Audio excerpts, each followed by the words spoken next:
In a stunning coincidence, on the very same day several members of Congress were finally able to see the so-called FD 1023 document that outlines a scheme by which both Joe Biden and his crackhead son Hunter received $5 million each in a bribe from a foreign national.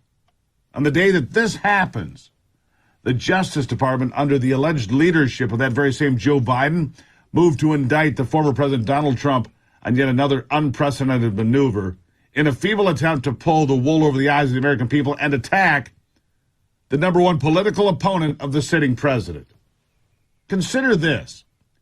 Hillary Clinton was subpoenaed to turn over 33,000 emails and several devices, but instead, she deleted the emails, acid washed the hard drive of the computers, and then her team took hammers to the cell phones, destroying them completely.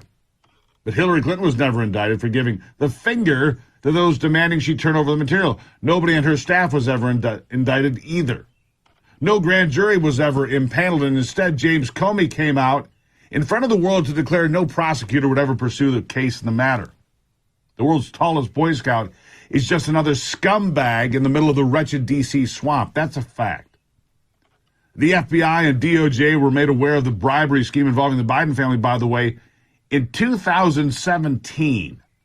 2017, when a whistleblower put the information on the record of that FD 1023 form. Members of Congress streamed out yesterday to say the entire bribery and money laundering scheme by the Biden cabal was incredibly credible.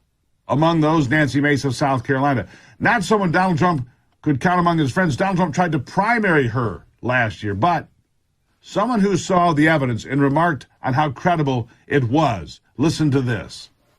Hillary Clinton having the server in her bathroom at her home with classified information on private email servers.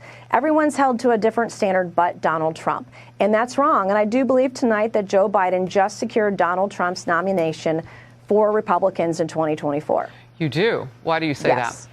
Well, looking at the way that they're treating him in one way versus everybody else, Biden, every time that Biden comes under the microscope, every time we show corruption by Joe Biden and his family, there's an indictment on Donald Trump.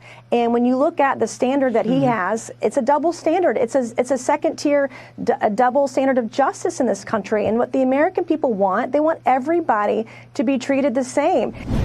That's exactly right. Equal treatment under the law. That's all we ask.